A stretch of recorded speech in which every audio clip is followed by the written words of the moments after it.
Hey folks, I'm Tom Zuba. I'm that guy with the two dead kids and the dead wife, and welcome to my podcast. It's called Becoming Radiant. Becoming Radiant.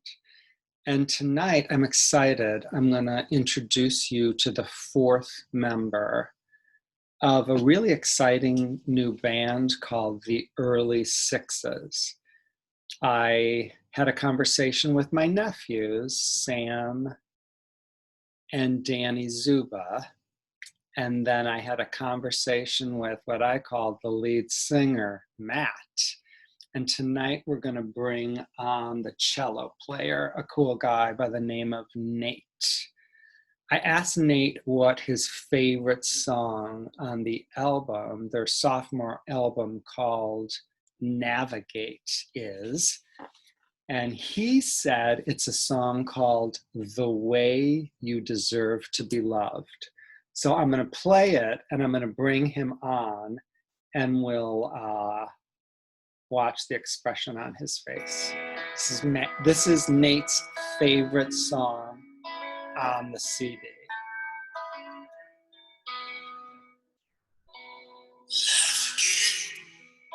Just how you got here, love, but you changed my life in record time. And I guess I don't quite know you yet, but I'll know you the rest of my life. And everything wanna be for you. Bring him on in a second. All the things I love, so well said. Out on a mission now to get it right. I'll give you all I've got. So I'm getting better every single day. For you, I keep searching to find new ways to set up all the ones that rise above. Show you the way you deserve to be loved. You know this song? I've heard it once or twice. Listen to a little bit.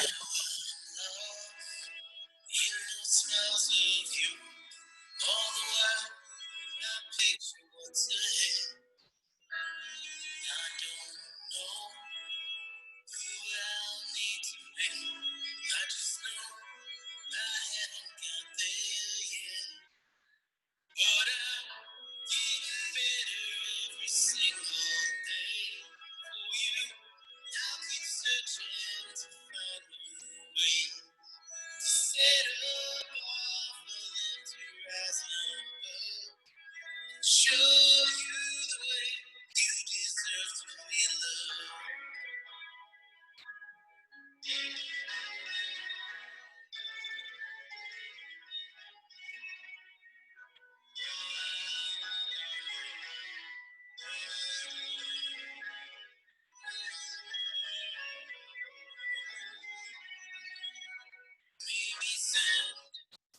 That's a really beautiful song.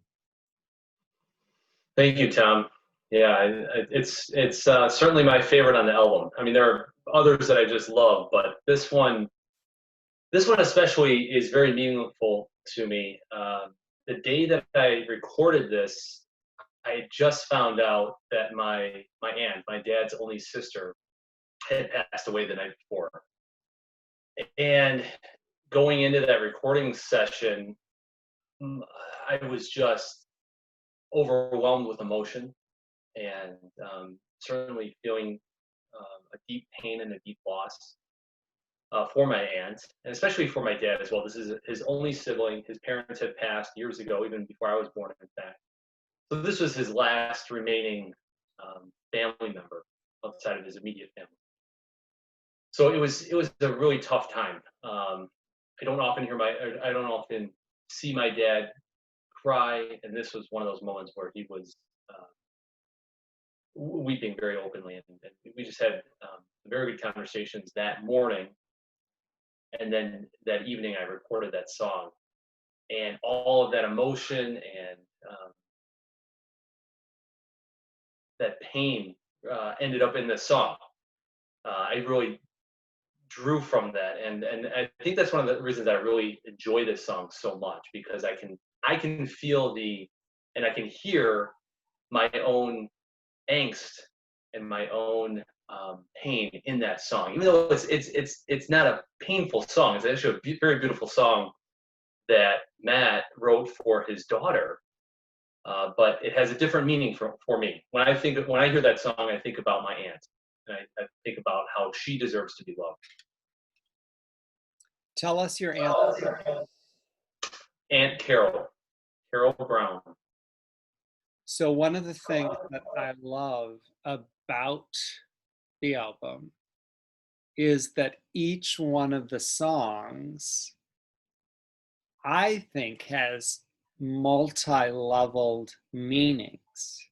You can listen to it one day and it tells a story, and you can listen to it another day and it relates to something that happened in my life, or it relates to something in the past.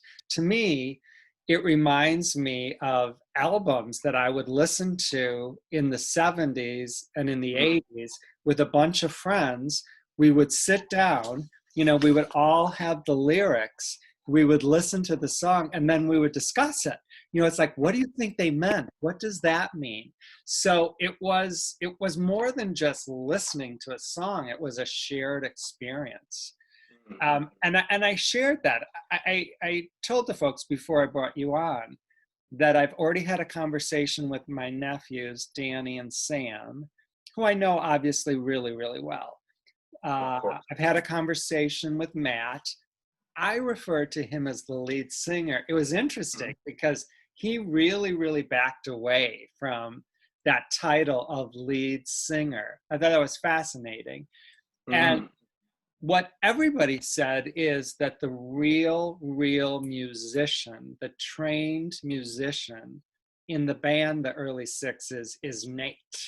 So I'm really, really happy to have you kind of, round out the circle for us. Sure. Would you say, is that true? Are you the trained musician? That's a true statement to the extent that I have been playing much longer than the rest of the guys. I started playing the cello when I was 7, and I was classically trained. The Suzuki method is the method that I went through. So to that extent, yes, I'm the resident musician in the group. But the thing is that these guys they can certainly hold their own. They give me that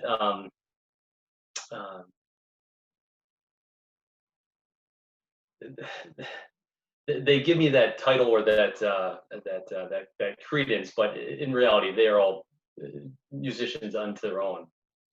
They actually call me Eagle Ear, Tom. When we're critiquing the songs, I'm the one that will point out intonation issues. Hey, that's out of tune. Hey, I think we need to adjust that note there.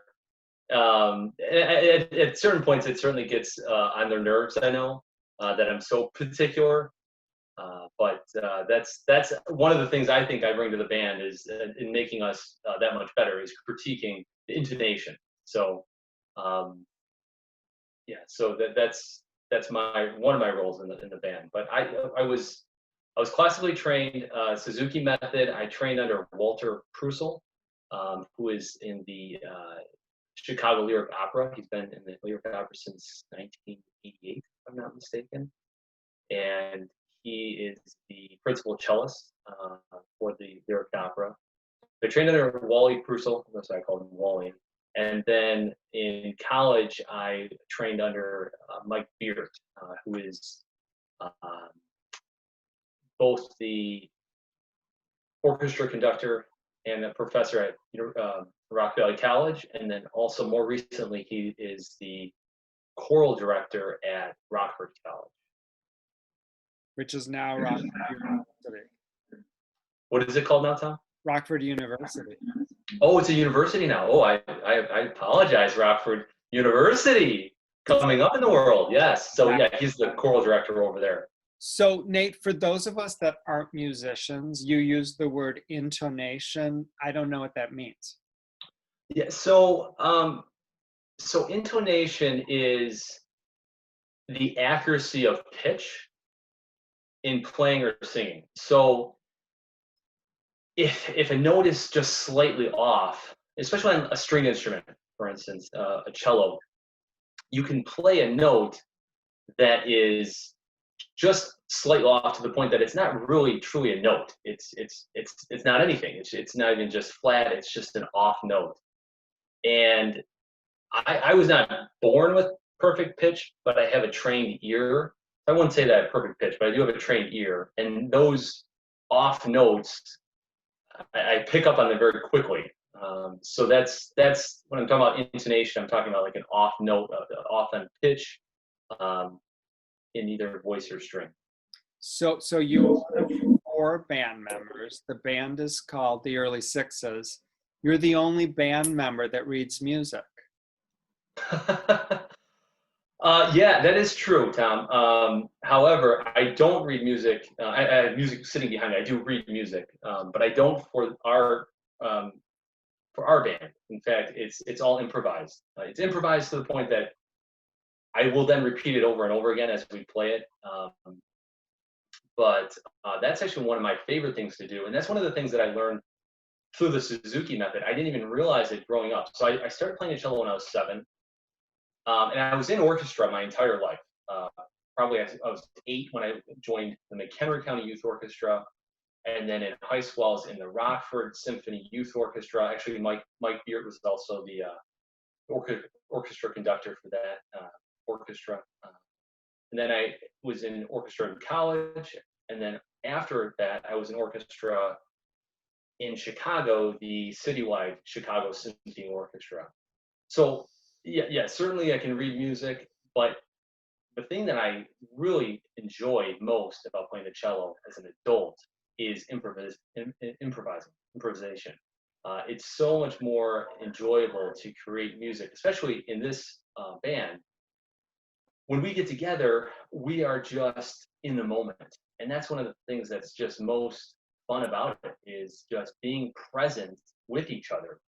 And I can look at Matt or I can look at Dan, and I just know where he's going with his riff. I know where Matt's going with his voice, and I'm following him just by a look. That's how well we know each other, and that's the depth of our friendship, our relationship. And being in the band together has really taken our relationship to a whole new level because we're able to read each other like that. And are you confident that both Dan and Matt actually know where they're going? Yes.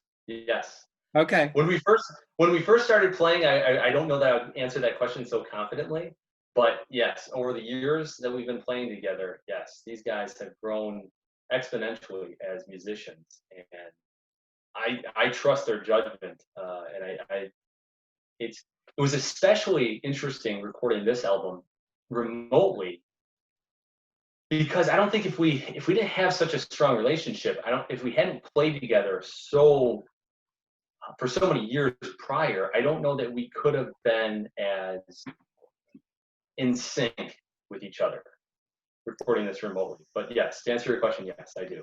Let's back up a little bit. What 7-year-old starts playing the cello? What was that all about? Who are your mom and dad? What kind of house? Yeah, my mom was hovering over me, forcing me to play the cello, Tom. It was not a individual effort. I did not decide to pick up the cello. My mom had this plan for our whole family. I have 5 siblings, and each one plays a stringed instrument. So my younger sister Liz, she started playing the violin at 4, if you can believe it. So yeah, 7. I was an old timer by the time I started, and so we have 3 violins, 4 violins. My sister also plays the piano. I have 2 sisters, 2 brothers, violin and viola. They both play. So growing up, we played. Oh, I couldn't even count how many weddings we played growing up, Tom. The five of you together? It was actually typically only three or four of us that would play, because the wide range of ages. I'm right in the middle. I actually share the middle with my sister. I don't even get the middle to myself, Tom. I'm a middle child that doesn't even get the middle. But because of the age gap, my oldest brother was out of the house by the time my youngest brother was starting to play. So, did your mom play? No, well, she played the organ, but not. I don't think she had much training. We had an organ in the house. She didn't play it, so that leads me to believe she didn't have much training. Also, I know, I just know that she would tell you if she was here, she was not that well trained. She just knew that she wanted to have stringed instruments in the family. So at what age did you actually begin to like playing?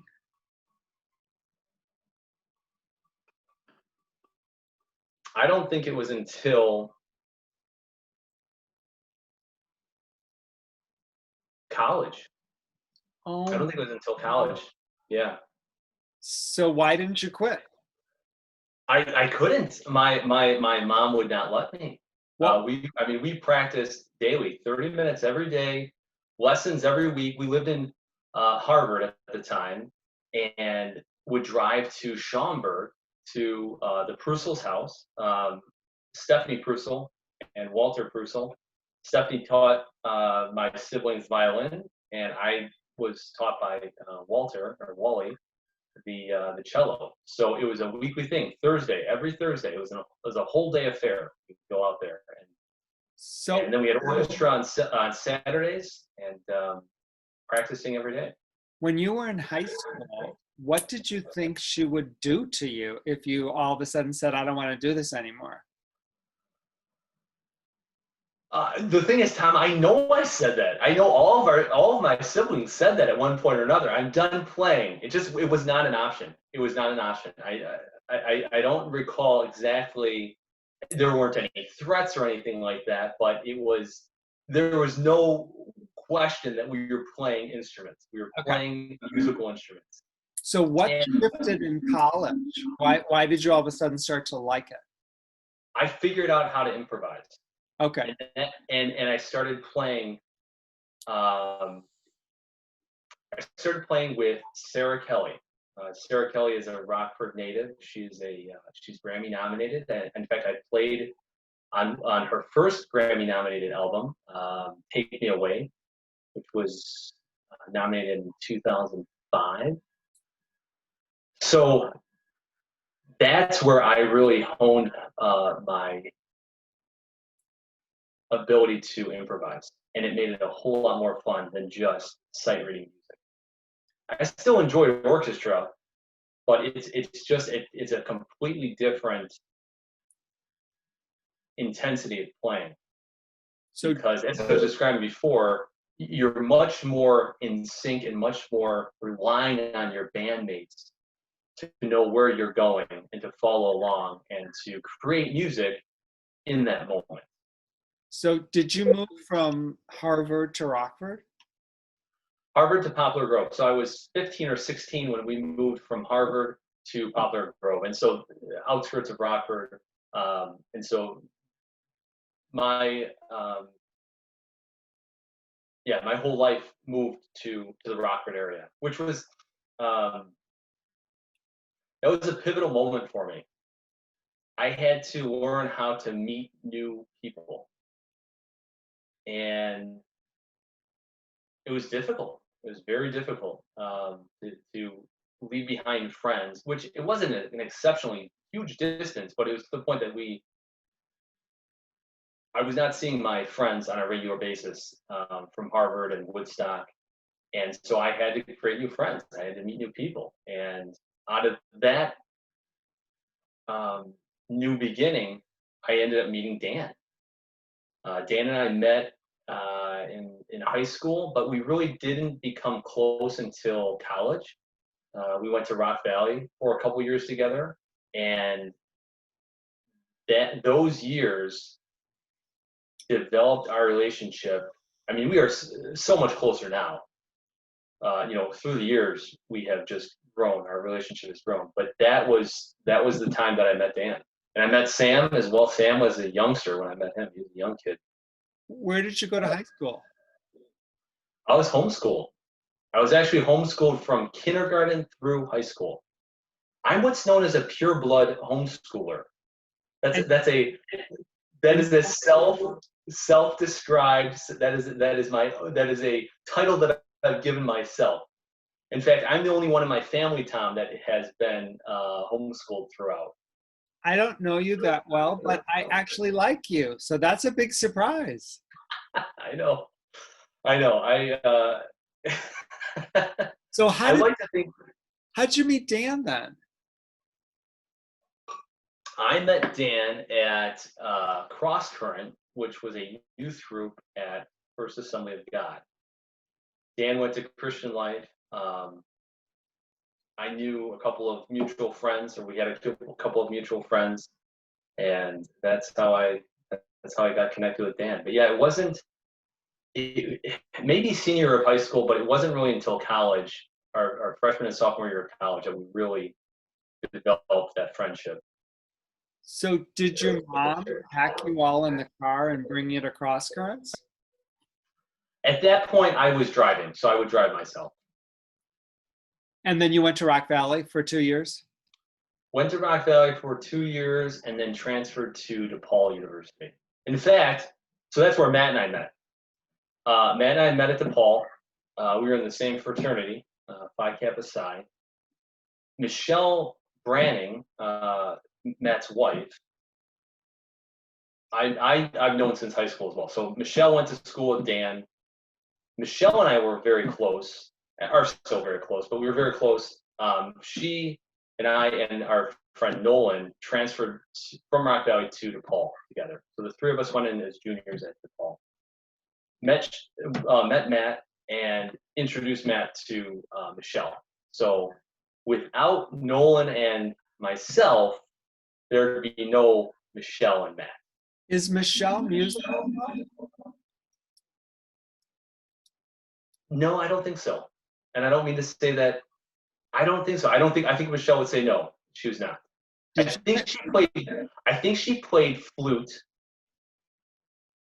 She either played flute or trumpet in high school. Right, but you guys have Haley to play the flute now, so you don't really need Michelle. That's right. She's been outed. She's been ousted. Did you guys ever consider a female singer? We have talked about that. In fact, on our next album, I think that is a must. We need to have a duet with Matt and a female vocalist. That is a definite must for the next album. So from your first album, your debut album, to the sophomore album, you could literally hear Matt's voice, mature, get more complex, get richer, get more powerful, get more interesting. Obviously, that's the voice that we hear of the band. And to me, it's a memorable voice. It's a distinctive voice. Are you surprised that he really, really backed away when I referred to him as the lead singer? That's Matt is a very humble person. He's very talented, not just with music, but he's very talented with music. He's a very creative, talented person. And in college and after college, he went through a period of time where he was finding himself and figuring out what it is that he wanted to do. His dad was a fireman in Chicago. And at one point he was on that path. He was a paramedic. He was working towards becoming a fireman. But I don't think that was fulfilling for him. He's now a marketing director, and he really uses his creativity to its max. So to answer your question, I'm not surprised that he backed away from that.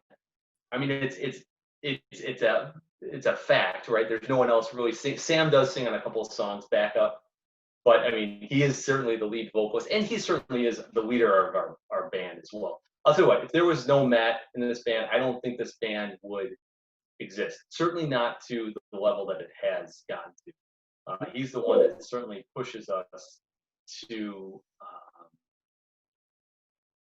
to continue on, even when it's challenging. So Um, Dan, Sam, and Nate all said that Matt is the leader of the band. And when I asked Matt if there was a leader of the band, he said, absolutely not. It is a group of equals. We all make decisions together. No, there is no leader of the band.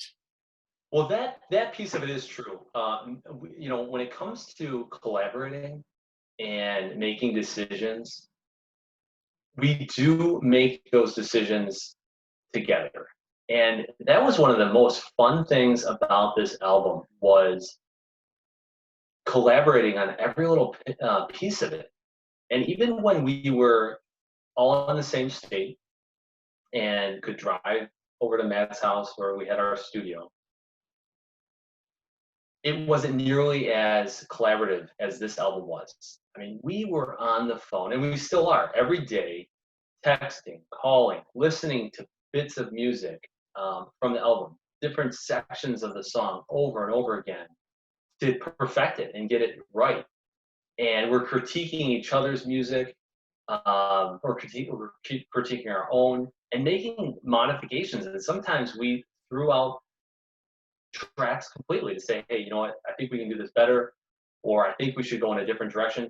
One of Sam's songs, he completely re-envisioned, and we went in a different direction. So certainly Matt is telling the truth when he says, we are a very collaborative band. But in terms of leading us, I would say there's a clear leader, and I think, as you mentioned, Sam and Dan would say the same thing.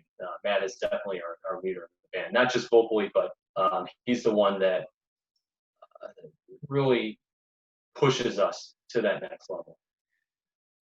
If you thought about the four of you, is there one member that stands out that really, really, really loves being in the band, that loves the whole process, that, this is who they are to their core?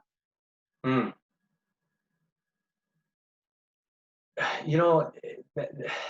It should be an easy answer, but as I'm like thinking through everyone and trying to like eliminate, yeah, maybe not him, maybe not.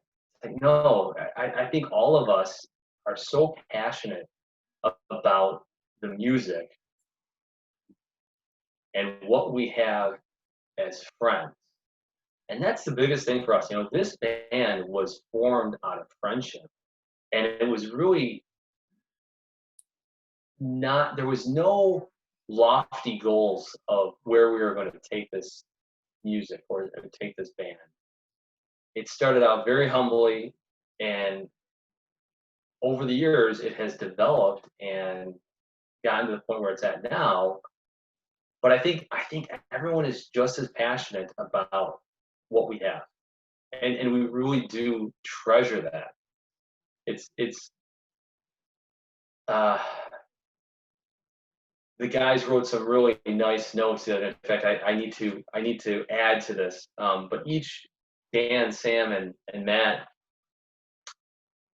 and I don't know, Sam started this. He wrote a really beautiful note to us, and Dan responded, and then Matt responded. And now I'm certainly obligated to respond as well. But just beautiful notes to each other about how amazing it's been and what a blessing it's been to work on this project together, to be so connected to each other, and to have our friendship so developed, and just to have that closeness, even though we're not in close proximity. We all live in different states, but it's just, it really has been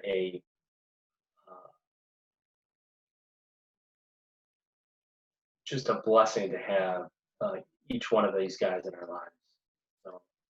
So I asked this question to the other guys. Were you born a musician?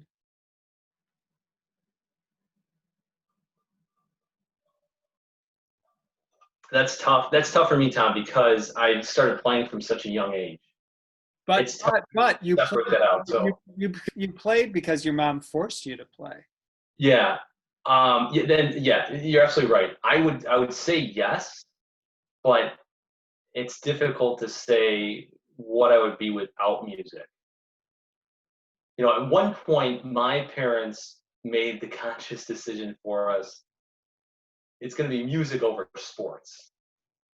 For instance, I played soccer until I was 11, and then it started to interfere with orchestra. So no more soccer. And that's something that I feel that I missed out on is being so interested in sports. But certainly, I wouldn't give up the ability to play the cello, to have a love for music. Um, I don't know if I was born a born musician, but from such a young age, I've not known anything different. Did you stop playing soccer because that was your mom's decision? Say that one more time, Tom? Did you stop playing soccer because that was your mom's decision? Yes. At the time, I was not happy with that. Yeah. Do any of your siblings still play? My sister plays the piano. Uh, that's about it.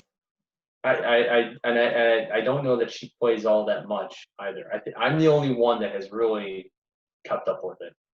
And you love it, Yes. and you have your mom to thank. Oh yeah, absolutely, absolutely.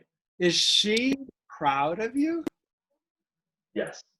I can say that with all certainty. Yes.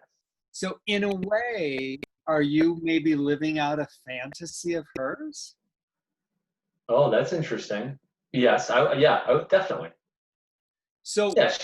I would say she's living vicariously in some way, no, not in a healthy way. no. The thing is, Tom, I don't know that she's. How do I want to say this? I don't know that she is all that. Like I think she'd be fine if I was just playing actively in an orchestra. I don't think she necessarily has an aspiration for me to have a career with music, but just to enjoy having music in my life and Which, sharing music with others, yeah, which is what I do. yeah. What do you do professionally? I am a recruiter. I recruit engineers. So remember earlier when I said that moving from Poplar Grove, or rather Harvard to Poplar Grove, was a pivotal moment for me. Learning how to meet people, interact with people, create conversation. That's my career now. That's what I do. Is I talk to strangers and I convince them to leave their job and go to work for another company. And when you were in 10th grade, being homeschooled, did you think, oh, when I grow up, I want to recruit engineers? No, not at all. I went to school for psychology, and I thought I would be a counselor. That was my goal, was to become a counselor. And when I was at DePaul, I did a couple of internships and research projects. I was with some of the professors there, and I realized this isn't what I thought it would be. It's not quite for me. And then I started taking some industrial organizational psychology classes. I just kind of stumbled upon that. I didn't even know it existed, and really enjoyed it. Really fell in love with it, and that's what led me into recruiting. And would you say, do you love it? Is this what you were born to do? Are you going to be a recruiter the rest of your life?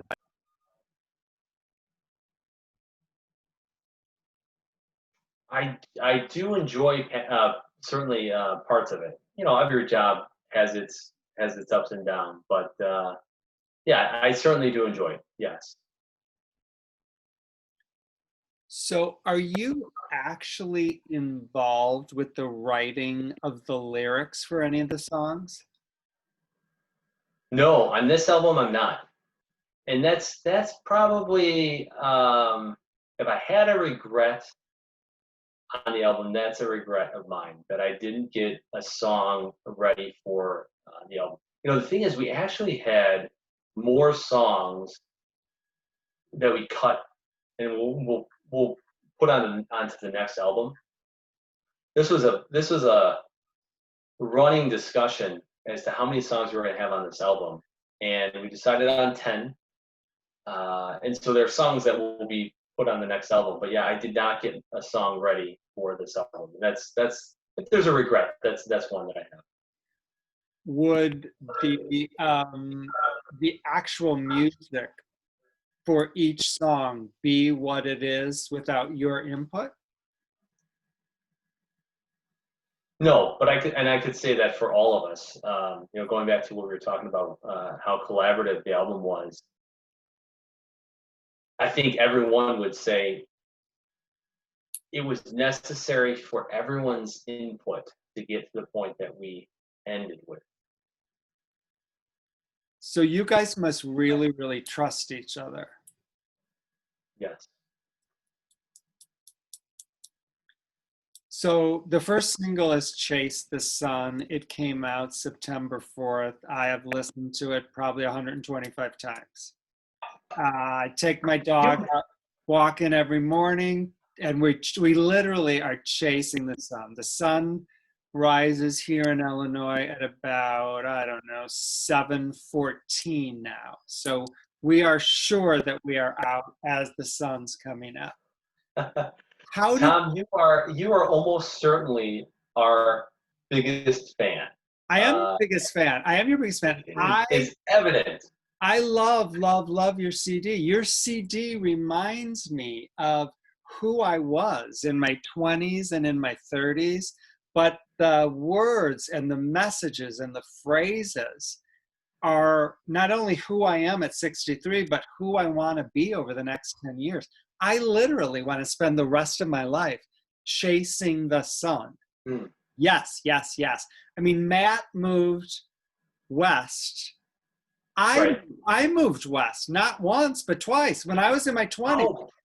Is that right? Absolutely. When I was in my 20s, I packed up the car. I drove west. I moved to West LA. I lived at National and Sepulveda. Okay. A year after my wife died in 1999, 2 years later, I packed up my kids. I drove to Northern California. We moved to Walnut Creek, California. So I did what the story that your song. Yeah. I've done it twice. That's incredible. I didn't know that. So you moved out there, and then what prompted you to come back to Illinois the first time? Yeah. So everything we need will be there waiting on the other side. Because nothing amazing comes from safe. Yeah, that's great question. Great question. That's my favorite line. That's one of my favorite lines in the whole album. Nothing amazing comes from safe. Yeah, that line, like it pierces, right? It's like if you're trying to take the safe route, what are you going to end up with? You're going to end up with a safe result, right? And that line, yeah, there are several lines throughout the album. It's like, wow, that just pierces deep. Wow, where did that come from? That's what I asked the songwriters. It's like, where did that line come from? Yeah. So to answer your question, I grew up in the Midwest. I grew up in Rockford, Illinois. Hate the dark winters. Hmm. and knew that sooner or later I was going to go west because of the sun, period. My brother Jim went to school at ASU. I went to Arizona to visit, and I was like, this is where I want to live. This is where I want to live. So I taught school in Rockford for 2 years, flew out to Arizona, got a job, packed up my stuff, and went west, chased the sun. I taught school there for 2 years, but my real dream was always to move to LA. Always, always, Oh, okay. always. So a friend of mine, I told this to Matt, uh, I had a red Camaro, she had a yellow Camaro. We packed our stuff and we drove to LA. I had never been there before. We didn't know where we were going to stay. We didn't have jobs. I got a teaching job. She got a job with a talent agency. We got an apartment. I worked at Brent. I worked at Brentwood School, 2000 stoner, and I hated it. Mm-hmm. I hated every second of it. I was making $14,000 a year. I Oh my was goodness. in LA. People were driving their Mercedes, their limos, and the light dimmed. It dimmed and dimmed and dimmed and dimmed. And by the beginning of January, I quit my job. I Wow. packed up my red Camaro. I drove home. And my parents are like, what are you doing here? Where do you think you're going to live? They literally let me stay in their basement. I took another teaching job in Rockford. I taught, Okay. I taught school for about 6 weeks. The light got darker and darker and darker. And on a Friday, I went in and I did what no teachers are supposed to do. I said, I quit. I quit. Wow. I quit on a Friday afternoon. And I remember my mom came home. I was sitting at the table. Well, how was your day? I said, Mom, I quit my job. She looked at me and she said, well, now what are you going to do? And I said, I have no idea. I had no idea. None. None. I just knew I couldn't hold on. I couldn't hold on any longer. And that weekend, my brother John said, hey, my buddy's mom works for the Cancer Society. I know they're hiring someone. You should give her a call. I gave her a call. This is what she said, Nate. We're looking for a middle-aged woman with fundraising experience. So I literally said, let me work on my resume. To make a long story short, I interviewed, they hired me. A year later, I transferred to Chicago. I met this woman named Trish Brennan. I married her. Life unfolded perfectly. Thank you, Jesus, that I hightailed it home when I did. Wow. What a story. That's I, amazing. so after my wife died, like I said, in '99, I knew I needed to get out of the Midwest. I knew I needed to.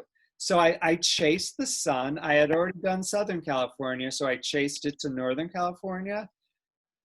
We lived there for 2 years, and it was glorious. I mean, I had a dead wife, but we were in a beautiful area.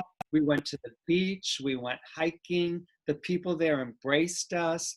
The three of us kind of bonded as, an entity of three now. Incredibly, incredibly healing. And I was working with a therapist at the time, very new age, very California. She did something called process painting, where you paint from the heart. That which has no words, you bring it up and you put it on paper in color, in color, in color. I'm not kidding you. I've been in the area for 2 years. I painted, I rolled up the painting, I put it in my red Camaro. I'm driving home to pick up my kids, and I hear this voice. My name is Revelation. Rockford is not the same. You are not the same. You can go back home. Wow. I said, what? And I heard, my name is Revelation. You are not the same. Rockford is not the same. You can go back home. I went home. I turned on my computer. It was at the time of AOL. I checked my messages. There was literally an email from American Airlines, half off sale Mother's Day weekend. Okay. I bought 3 tickets. I connected with a realtor. I bought a house. We moved back the middle of that summer. It took us about 18 months really to kind of get acclimated, but I'm back home in Rockford. My kids are blossoming, and I'm finally feeling like we're where we're supposed to be. To quote the lyrics of the song, we are exactly where we're supposed to be. Right. My son goes to school 1 day in 7th grade, 2 days in 7th grade. He has a seizure that night. A month later, he's diagnosed with terminal brain cancer. He dies in February. We were exactly where we were supposed to be. If I had stayed in Northern California, no family, no support, no nothing. So for me, chasing the sun and then coming back home, the name of another song on the album, it was perfect. It was absolutely perfect. Life unfolds as it should in every single moment. I'm living proof. What an amazing story, Tom. Thank you for sharing that. I mean, that's one of the reasons that your words resonate so deeply with me. And I firmly believe that I'm an ordinary guy. I'm just like everybody else. If this is true for me, it's true for the next person and the next person and the next person. I believe that something powerful and magical and hopeful and transformative, came through the 4 of you. I certainly hope so. It wasn't that we had any aspirations of that, but as the album developed, I think we were overwhelmed. I know we were, because each step along the way we would discuss, and where did this come from? Listening to the finished product, it's like, wow, we didn't even know how we got there. And the running joke is like, between the 4 of us, how are we gonna play this album? Like, can we actually learn these songs that we wrote, recorded, and because there's so much to it, it's like we're almost taken aback by what the end result is. And of course, very happy with that. But we're hopeful that it does connect with other people in different ways. Yeah, just as we were talking about, that you listen to one of the songs and it means something different to you than it does to me or to Matt or Sam or Dan who wrote the song. So it's a really cool album. We're very excited about it and hoping that others connect with it as well. So this is what I know. I'm not a musician, but I'm a creative force in the same way that the 4 of you are creative forces. I wrote 1 book. You have 1 debut album. I wrote a 2nd book. You have a sophomore album. Mm-hmm. I read this book and I think, where did this come from? Where did these words come from? This is more beautiful than I remember. This is really powerful. It really moves me. I hope that this will move and touch other people. In the line of work that I do, I hear from people every single day that say, your book saved my life. You saved my life. You saved my life. I wrote a 2nd book. You have a 2nd album. This is more glorious. This is more spectacular. This is more powerful than the first one. Like you, I open this up. I'm like, where'd this come from? Right. Who wrote this? How did this phrase come together? I don't ever remember reading it before, but dang, it's beautiful. So this is what I've come up with. This is what I come up with. I firmly, firmly believe this, that literally we are all one. We are all connected. And that the people, the energy, the spirit, the souls of the people that were going to be touched by this, whose lives were going to be saved by this, they had a hand in pulling this out of me, in literally pulling this out of me. So I don't say this is my book. This is our book. This is our book. And I believe that the invitation from the universe to me is, I can work like a dog to make sure that this book gets in the hands of every single human being that helped co-write it with me, because there's a message in here for them that they pulled out of me. And my hunch is, I know enough about, creative artists. They would say the same thing. They don't really know where it came from. That's part of the creative process. It's saying yes to it and allowing it to flow through us.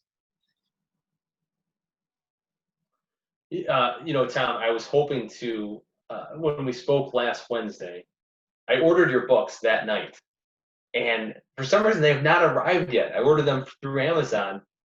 I was really hoping to read them, or at least one of them, before we were able to talk. But I did read the reviews, or some of the reviews. I mean, you have hundreds of reviews, all just glowing reviews on Amazon. And just to read the words from your readers, it's just incredible how they have been touched by your work, by what you've done, by the words that you've written, and how you've shared your story so openly. That was one of the repeated themes in those reviews, is Tom knows what I've gone through, and he has shared it very openly. And this is the best book I've ever read on grief, over and over again. And so I'm very excited to read your books. I'm hoping that I receive them, maybe even tomorrow. Probably get them tomorrow. But the reviews themselves, just incredible. Just incredible. I appreciate the fact that you read the reviews, and I appreciate the words that you shared with me. And you don't really know me that well, but one of the things that I teach is I firmly believe that words have power, and I speak slowly and I speak mindfully. And I learned a long time ago that if I tell the truth, then I don't have to really remember what I said, because I always speak the truth. So that's what drew me, and that's what continues to draw me to your album, because I think that everything that you said about my book is what I experience when listening to your album, that you're vulnerable, that you guys were honest, that you're telling what's true for you, but because I'm a human being, it's true for me as well. You guys, one song after the other, you build a bridge to other people. And in this day of the coronavirus, of Black Lives Matter, of an election coming up, we need bridges. We need bridges. We don't need walls. We need bridges, Right. bridges. So I don't believe in coincidences. And what I really wanted to hit on is so Danny and Ben, they're already out there. My conversation with them is already out there on YouTube, but I need their buddy Chris to upload it to the podcasts. Okay. And I'm going to meet with him tomorrow. So my hope is that tomorrow, that first interview, did I say Danny and Ben? Danny and Sam. You did. And I was thinking, do I correct him? He'll Yeah, figure it out. yeah, Danny And and then you Sam. did. You figured it out. Yeah. Yeah, Obviously, because Dan and I Sam's always think brother. Danny and Ben, Danny and Ben. Yeah. Yeah. Yeah. Oh, yeah. So I knew exactly where that came yeah, from. Absolutely. I, So I'll, it's an easy mistake to make. I'll tell you this though, Nate. Our youngest sister Anne Marie, she called me today, and she said, "I spent the 2.5 hours listening to your conversation with Dan and Sam." She said, "I was riveted." She said, Mhm. "I learned so much about them." They were honest, they were vulnerable, they were raw, they were real. I had a similar conversation with Matt last night, who I don't know really at all. And my thought is, I want to release that this Friday. Okay. That coincides with the single I'm Sorry. And this conversation with you, I want to do on the 25th, which Oh, yeah. coincides with the release of, to me, what is the most haunting, powerful, personal song on the album, and that Saved You. Hmm. Yeah, that song is, there's so much energy in that song. I'm getting goosebumps just even thinking about it. This is one that had been shelved. We had originally um, thought about this song for their first album and never got it to the point where we felt comfortable with it, confident that that was the right version of the song. And came back, completely redid it. And it was interesting listening to older versions of the song. Like, wow, how we got to this point. But that song has so much energy in it. And I know for me personally, it was one that I took a lot of risks on. I used different techniques in my playing that I never had.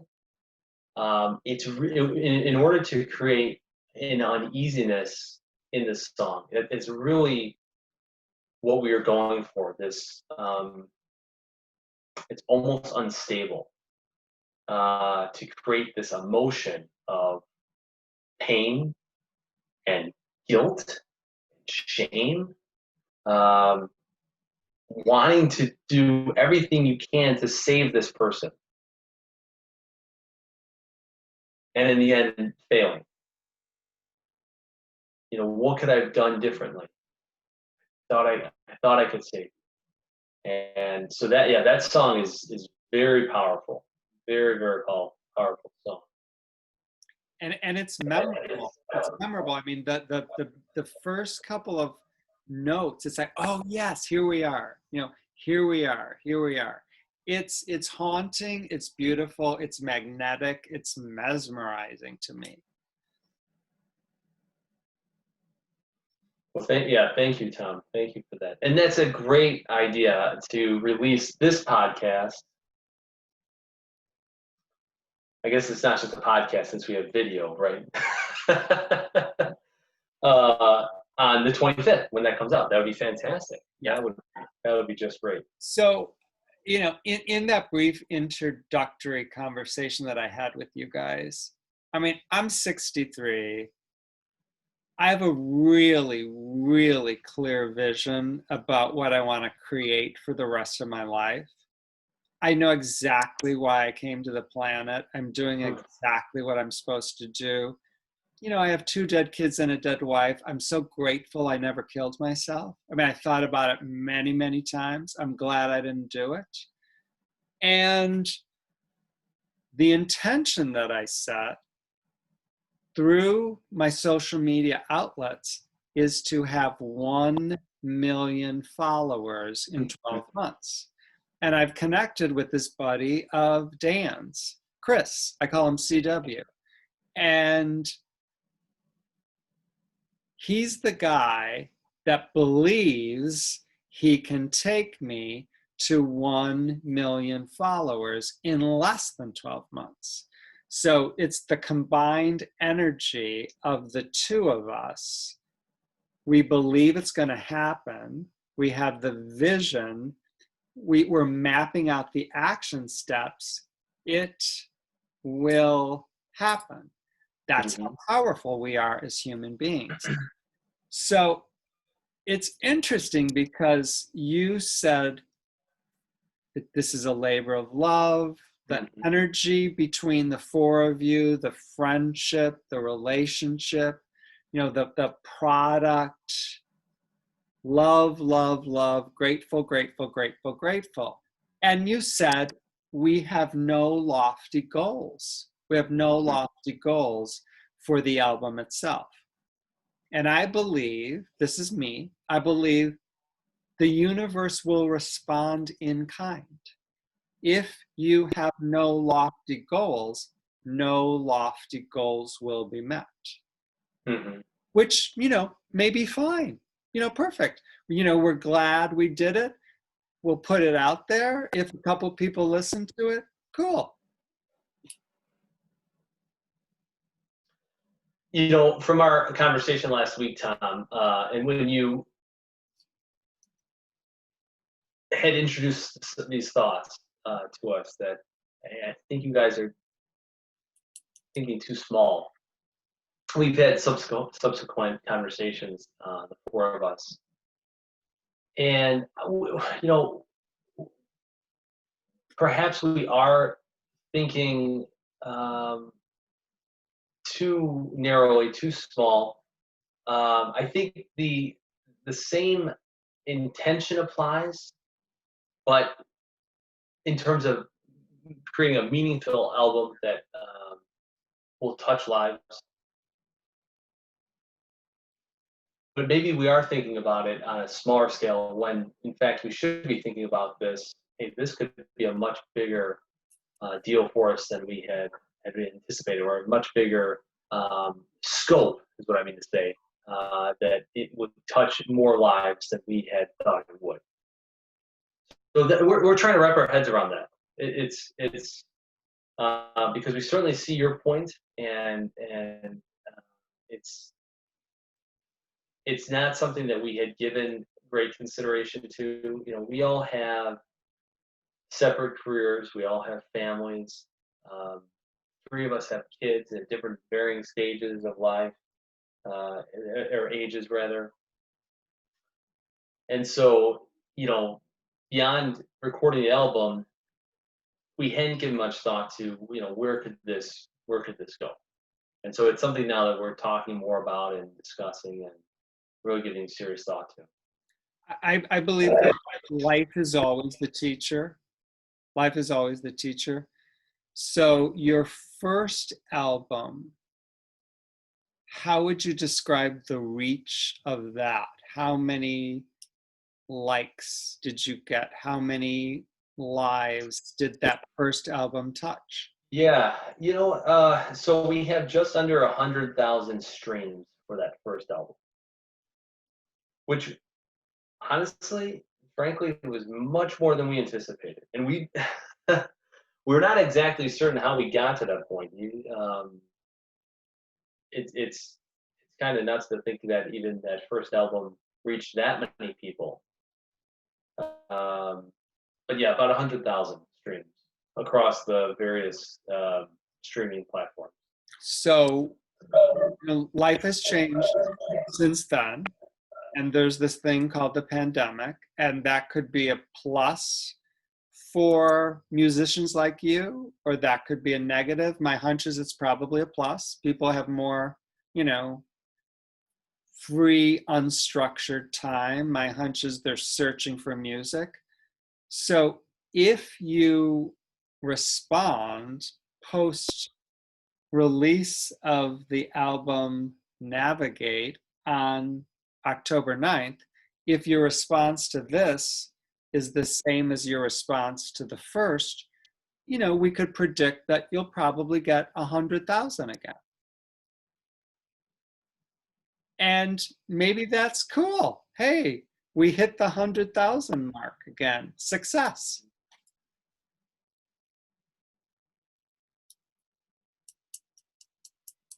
Or it could be so much more. I feel the prompting there. It will only become so much more if you change your response post release of the album. It's not just going to happen. There's Right. there's 100,000 bands just like you releasing their albums. You know, like I said to you, the 98% of self-published authors, I'm a self-published author, 98% of us sell 100 books or less. Why? Because once the book is done, once the album is done, it never occurred to us that that's when the real work begins. That's when the real work begins. You know, how do I get this beautiful product in someone's hands?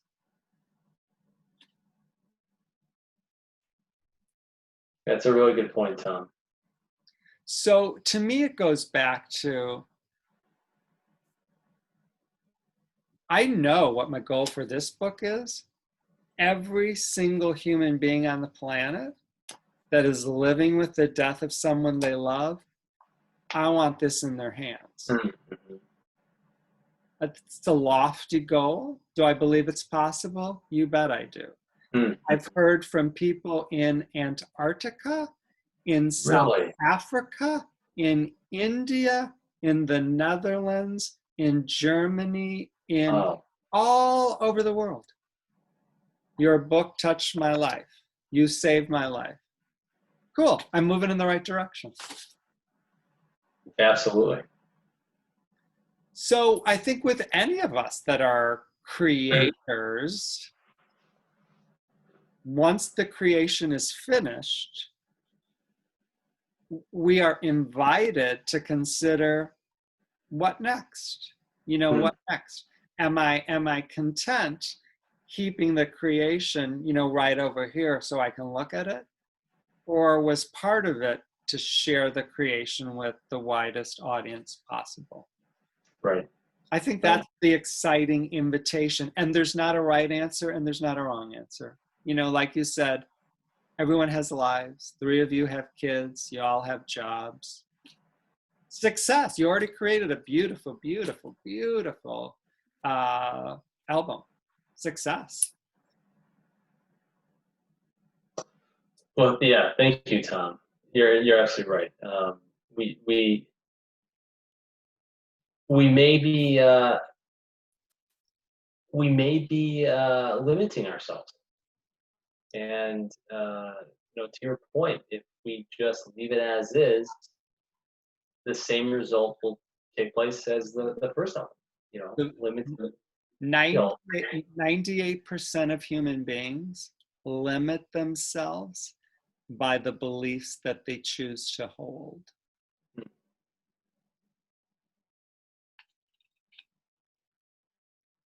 And there's nothing wrong with that. I don't think there's anything wrong with that. Most people aren't even aware of it. This incredible, incredible music flowed through you guys for a reason. But it also flowed through probably 20,000 other bands out there as well. And, you know, 2 or 3 of them will say, hey, I want to be number 1. But like I said, there's not a right or a wrong. The album's called Navigate. The album is released on October 9th. How do people find it? All the streaming services, Apple, Amazon, YouTube. We will have a lyric video as well for each of the singles. So our next single comes out this Friday, which is I'm Sorry. And that will be on all the streaming services. But yeah, the album will be available on all major streaming services on the 9th. And how do people find your website? the early sixes, or actually, I'm sorry, it's just earlysixes.com. And I think I asked everybody this question. People who have listened to the podcast, why should they buy the album? Why should they buy it? Well, you would always have the songs, and you wouldn't have to rely on the streaming services, or you could have a membership on one of the streaming services and also listen to our album. It's interesting, Tom, how things have changed, even from our last album, that it's not just about the number of albums you sell, but how many streams you get. So either you listen to us on one of the streaming services or you purchase the album, we're happy either way. So when people on October 9th get the 10 songs, sit down and listen to the 10 songs, when they're done, what do you hope they feel? What do you hope they say? I hope they say, wow, that was an incredible experience. That's what I said. That's what I said. Is that right? Oh, absolutely. And you know what else I hope they say? I got to listen to that again.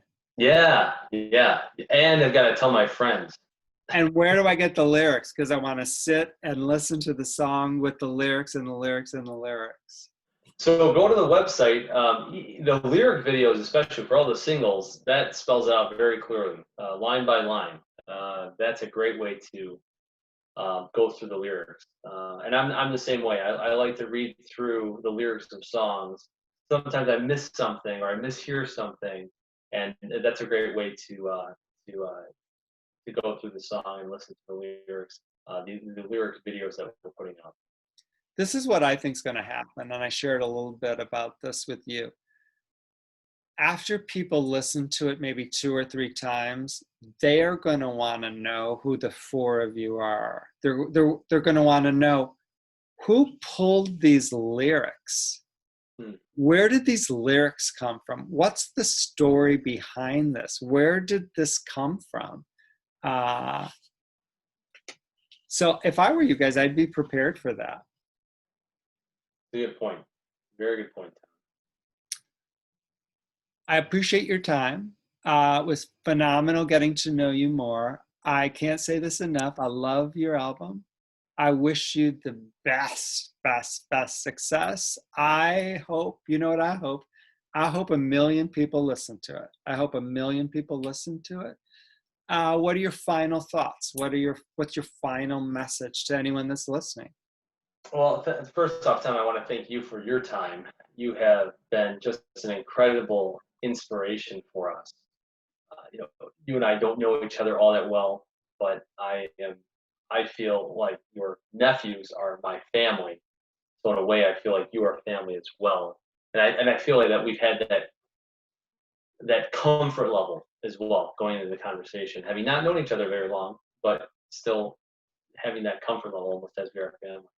So thank you so much. Thank you so much for introducing us to your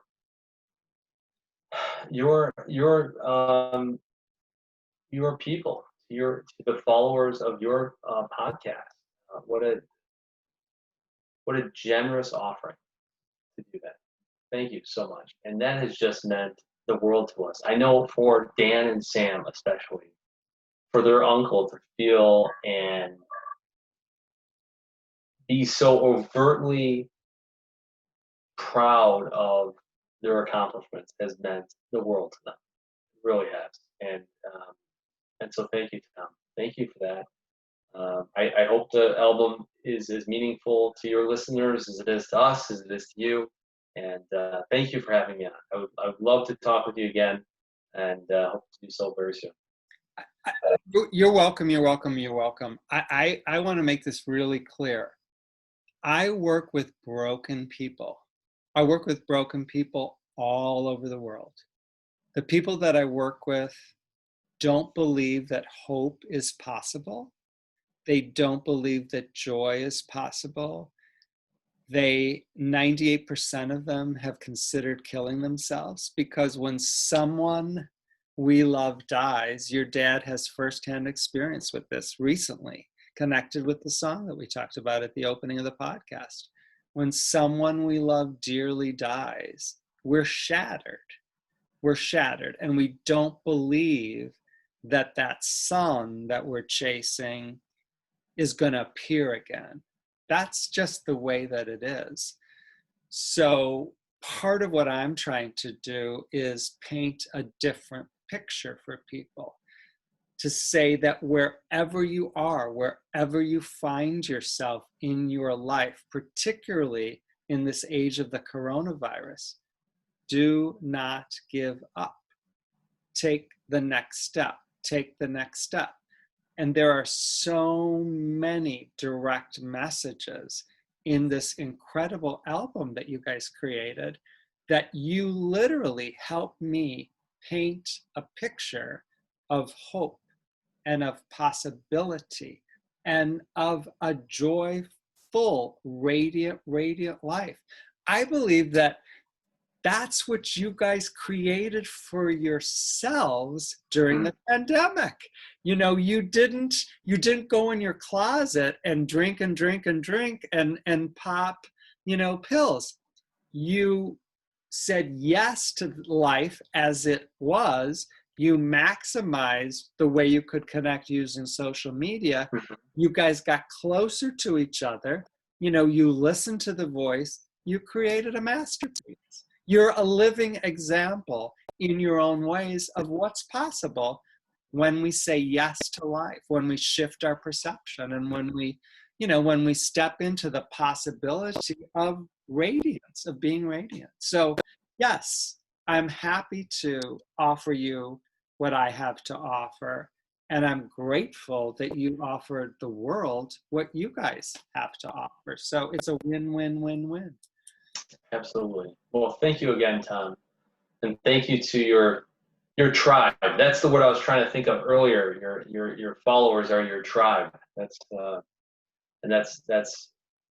thank you for allowing us in to your tribe to be able to be a part of it. It is an ever expanding table, and there is a seat for absolutely everyone.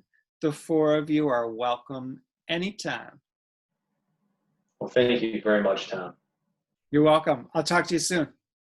Absolutely. Talk to you soon. Okay, take care.